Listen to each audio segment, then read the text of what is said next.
Hello students, how are you all?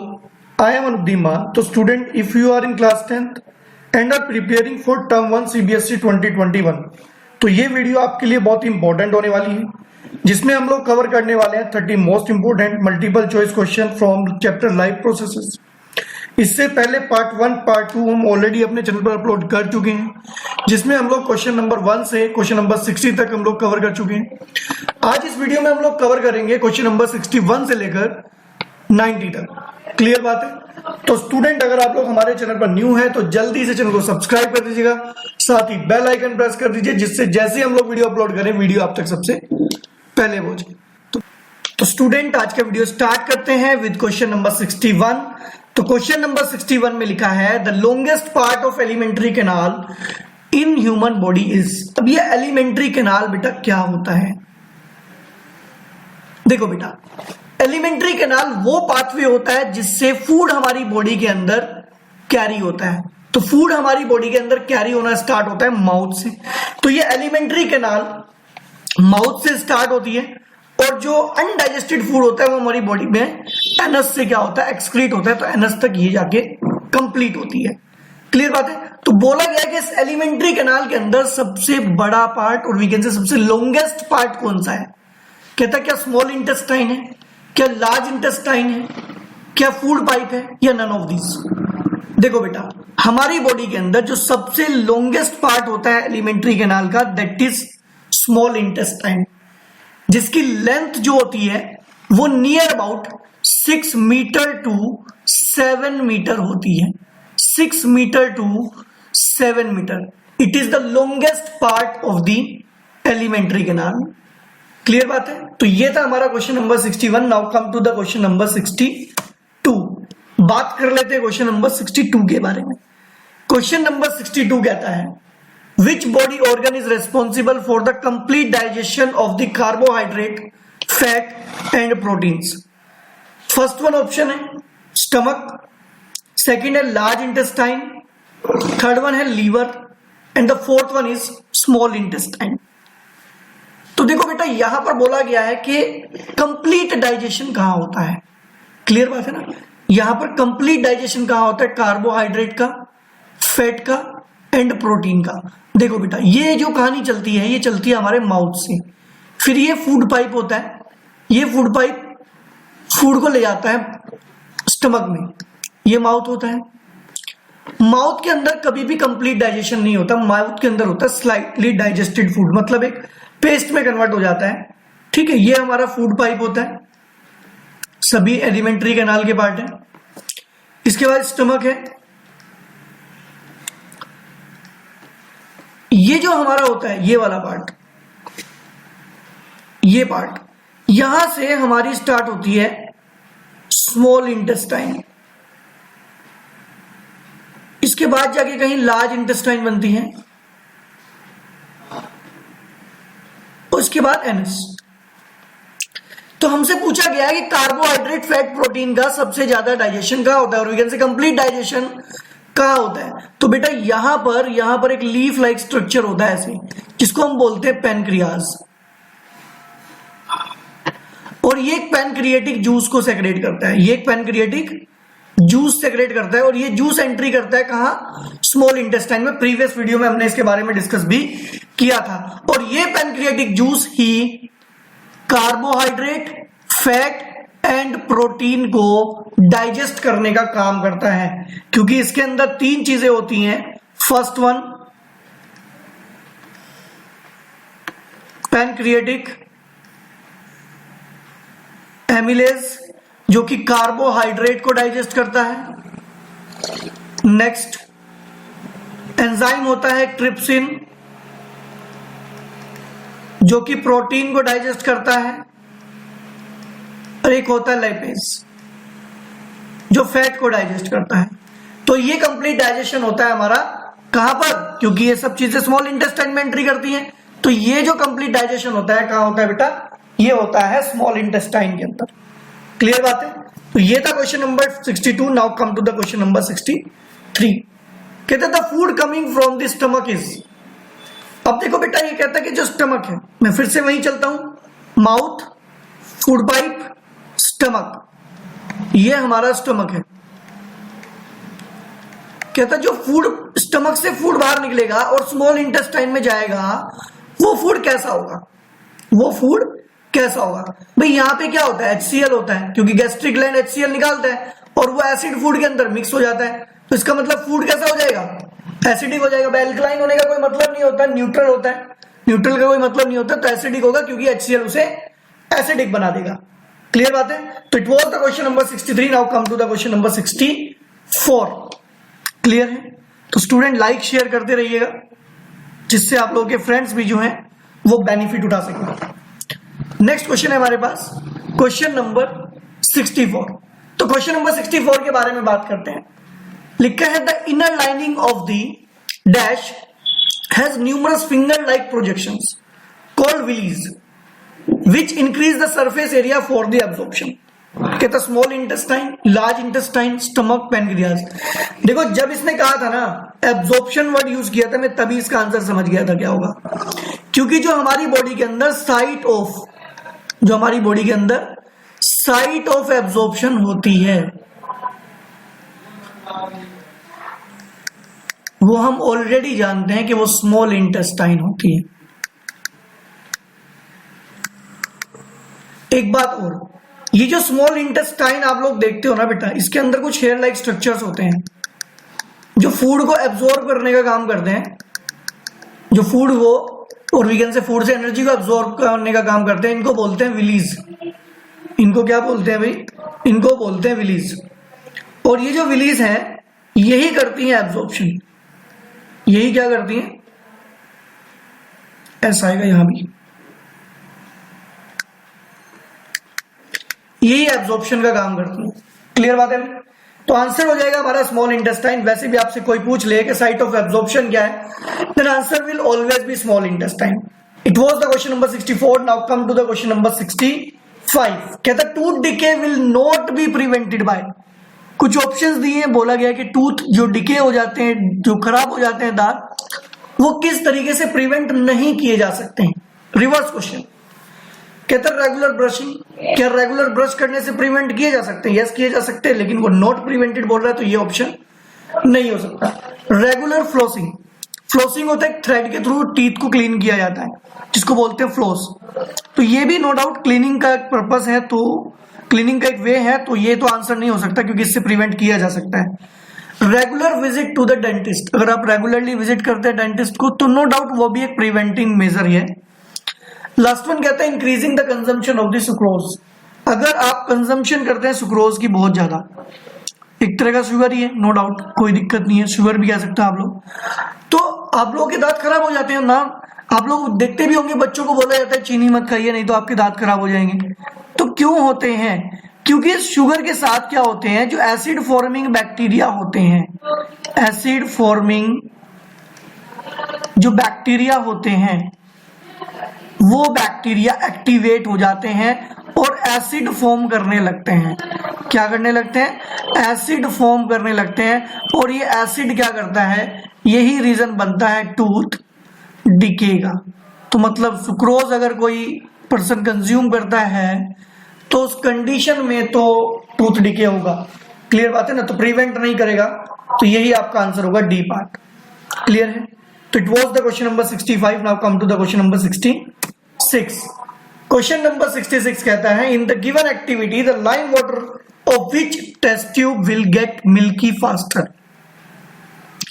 कहते हैं यहां पर दो टेस्ट ट्यूब है, इसमें से कौन सी टेस्ट ट्यूब जो है वो लाइम वाटर को मिल्की बनाएगी। भाई देखो लाइम वाटर मिल्की कब होता है आप लोग जानते होंगे।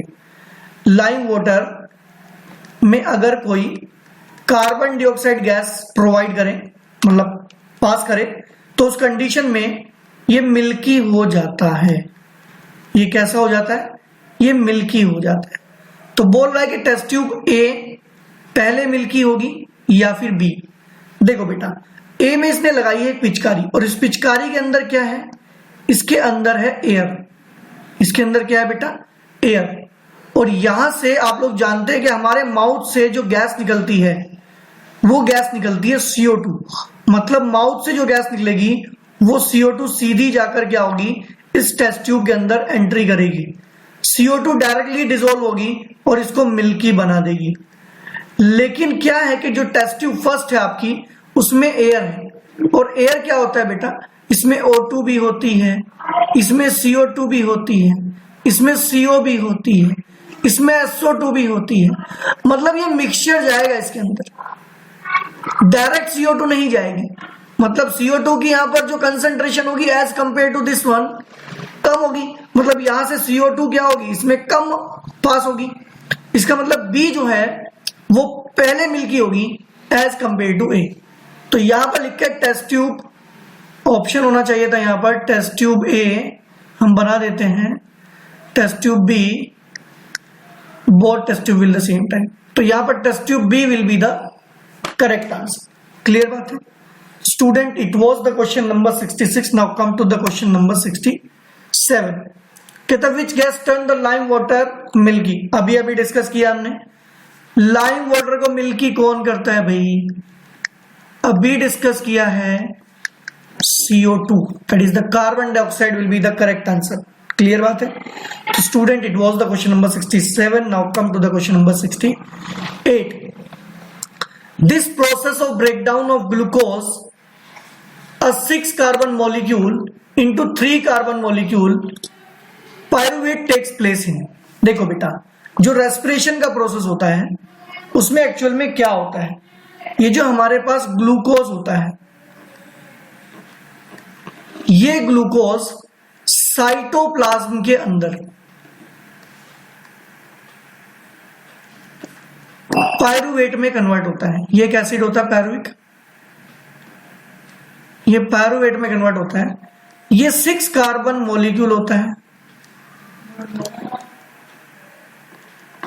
जिसका फॉर्मूला होता है C6H12O6, और पायरुवेट एक 3 कार्बन मॉलिक्यूल होता है।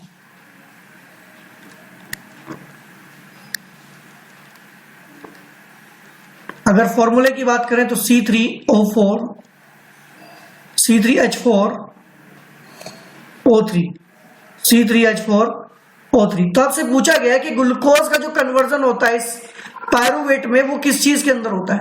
कहते cytoplasm, mitochondria, Golgi bodies, endoplasmic reticulum. तो यहां पर ये पता चलता है हमें कि ये साइटोप्लाज्म के अंदर होता है। क्लियर बात है? तो it was the question number 68। Now come to the question number 69। कहते हैं व्हाट इज फर्मेंटेशन?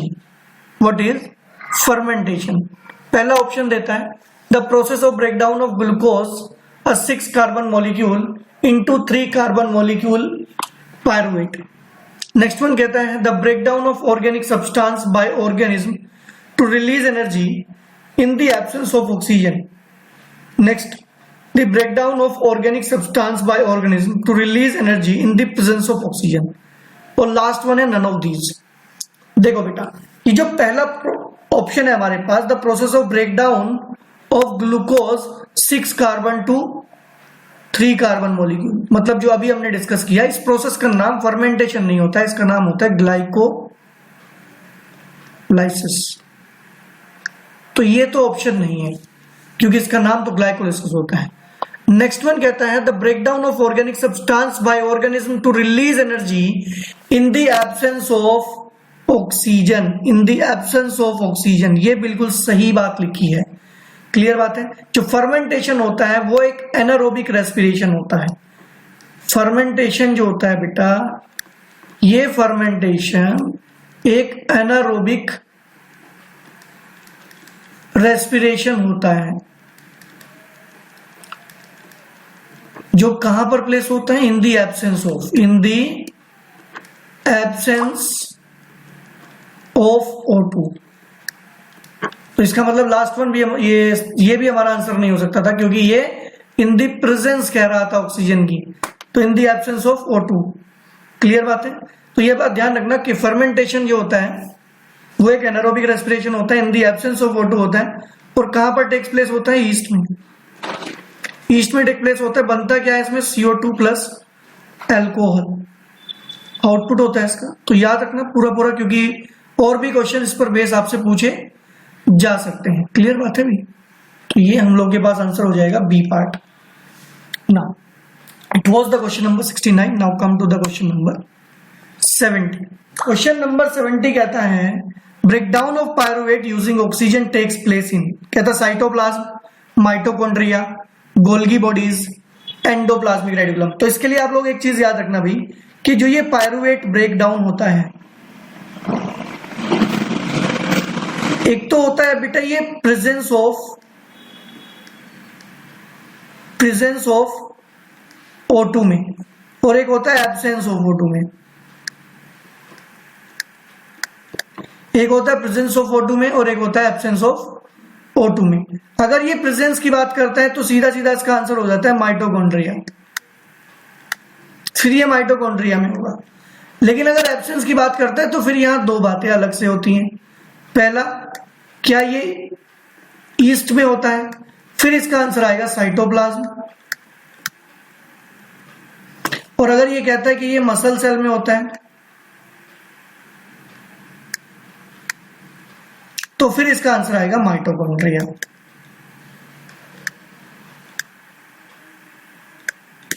क्लियर बात है?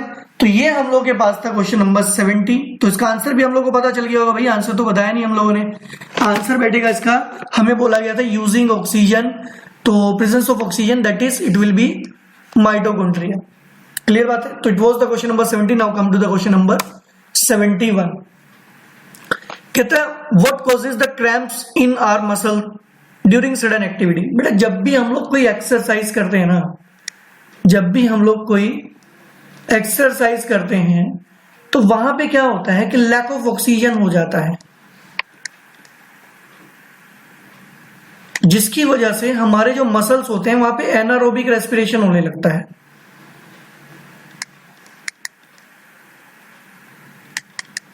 और इस एनारोबिक रेस्पिरेशन की वजह से हमारी बॉडी के अंदर क्या होता है, लैक्टिक एसिड बनने लगता है। क्या बनने लगता है भाई?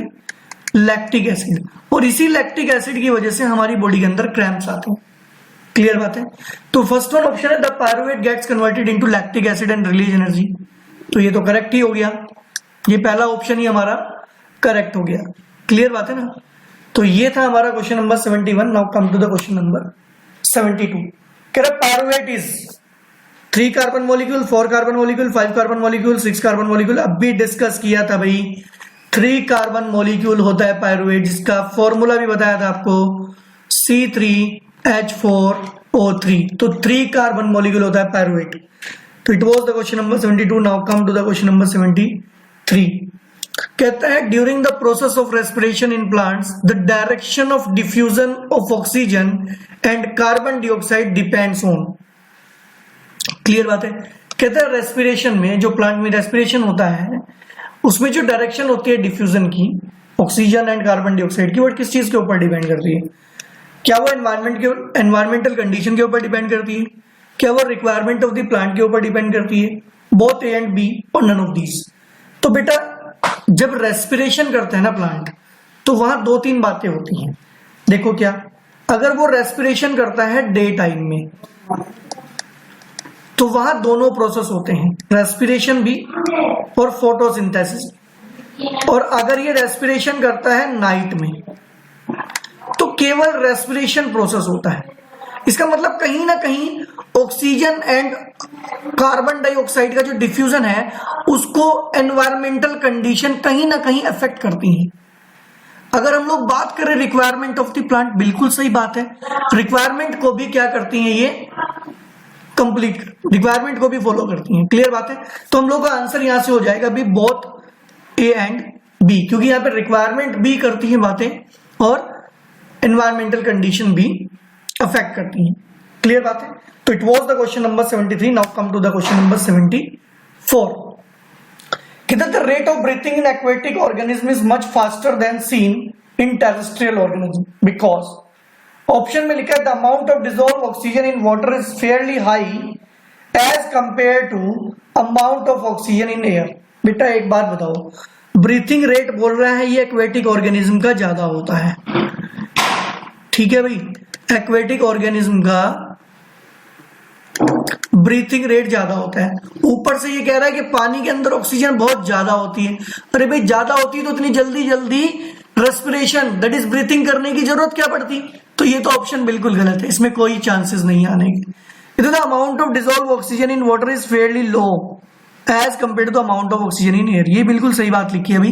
वाटर के अंदर ऑक्सीजन कम होती है डिसॉल्व, एयर में ज्यादा होती है, इसीलिए उनको जल्दी जल्दी ब्रीथिंग करना पड़ता है जिससे वो ज्यादा से ज्यादा ऑक्सीजन को वहां से एक्सट्रैक्ट कर सके। तो बी पार्ट हमारा करेक्ट आंसर हो जाएगा। सी भी पढ़ लेते हैं, लिखा है aquatic organism need more oxygen to breathe. नहीं, ऐसा नहीं होता है, उतनी जरूरत होती है लेकिन वहां से एक्सट्रैक्ट करने में प्रॉब्लम होती है। Aquatic organism do not have proper organ for breathing. नहीं भैया, होते हैं इनके पास, ठीक है ना। तो यहाँ पर बी पार्ट आंसर आ जाएगा। तो it was the question number 74। Now come to the question number 75। कहता है helps in preventing the collapsing of the air passage during the breathing. Nostril, mucus, lung, rings, cartilage. बेटा ये जो trachea होता है ना, इंपॉर्टेंट है क्वेश्चन, नो डाउट। यहां पर ये ट्रैकिया होता है हमारे पास, उस ट्रैकिया के ऊपर रिंग ऑफ कार्टिलेज बनी होती है। जब एयर इस ट्रैकिया के अंदर नहीं होती तो उसके कोलैप्सिंग से इसको बचा लेता है।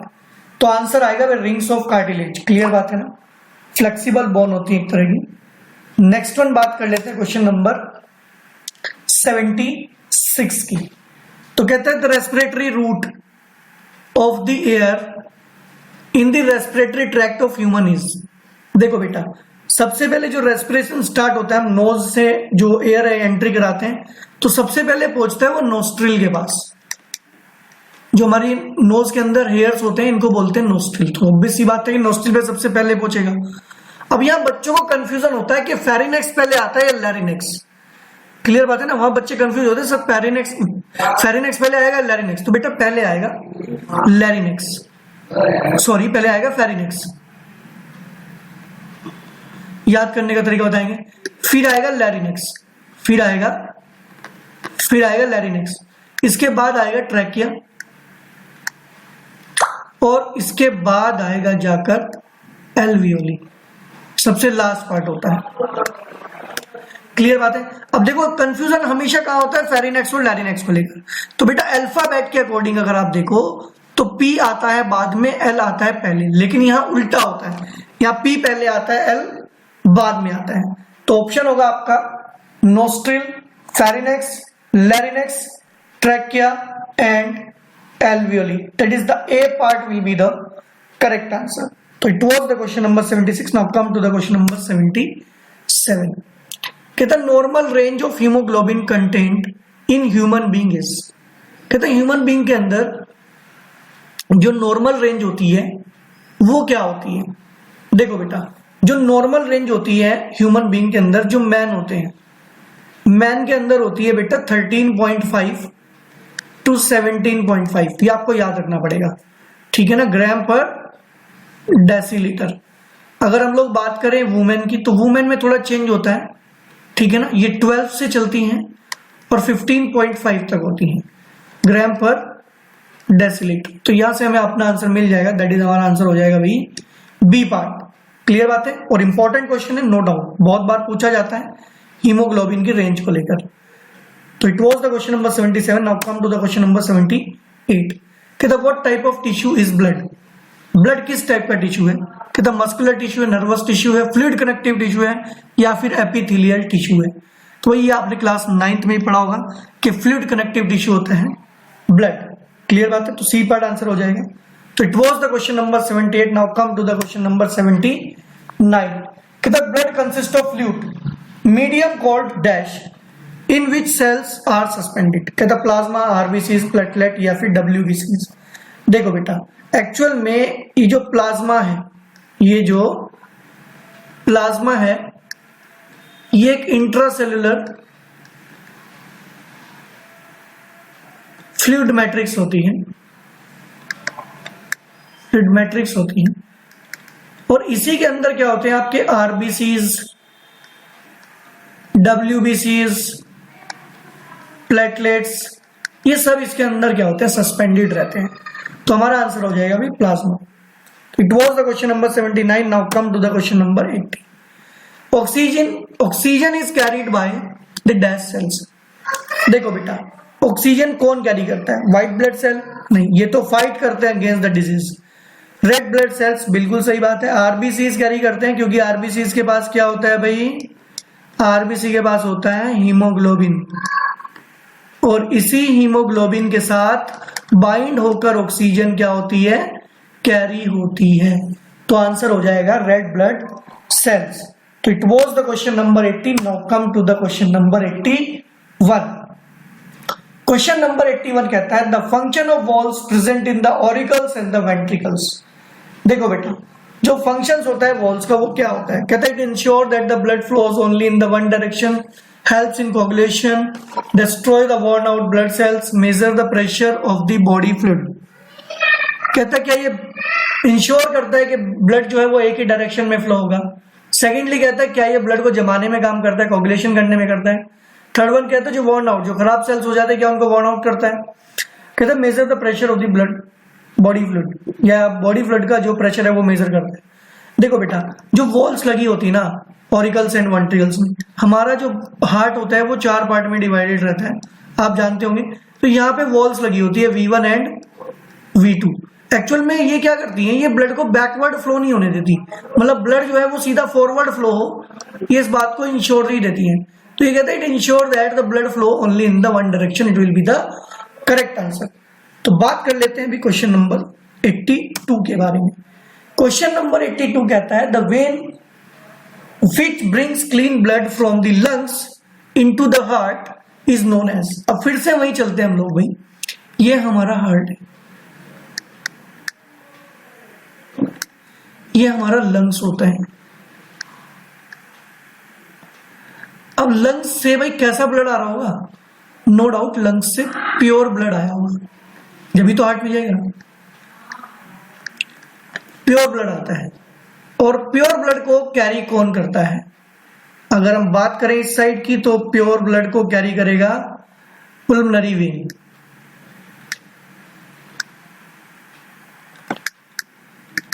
जब भी आप डायग्राम देखोगे ना हार्ट का, इस साइड आपको मिलेंगी आर्टरीज, इस साइड वेन्स, लेकिन क्या होगा एक पुल्मोनरी वेन होगी वो यहां पर आएगी और एक पुल्मोनरी आर्टरी होगी।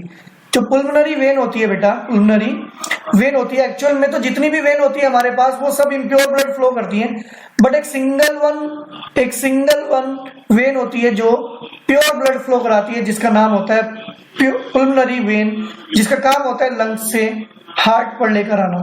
तो आंसर हो जाएगा भाई पुल्मोनरी वेन। क्लियर बात है। तो it was the question number 82। Now come to the question number 83। कहता है इन हायर वर्टेब्रेट, जो हायर वर्टेब्रेट होते हैं, कहता है systematic circulation takes place between dash. जो सिस्टमेटिक सर्कुलेशन होता है वो किसके बीच होता है। क्लियर बात है। देखो बेटा, अब यहां पर दो बातें हैं। अगर हम बात करें पुल्मोनरी सर्कुलेशन, क्योंकि ये इंपॉर्टेंट क्वेश्चन है, क्योंकि यहां पर थोड़ा सा अगर चेंज करेंगे तो ऑप्शन चेंज हो जाएगा। अगर हम पुल्मोनरी सर्कुलेशन की बात करें, ये हार्ट है हमारा, ये लंग्स है,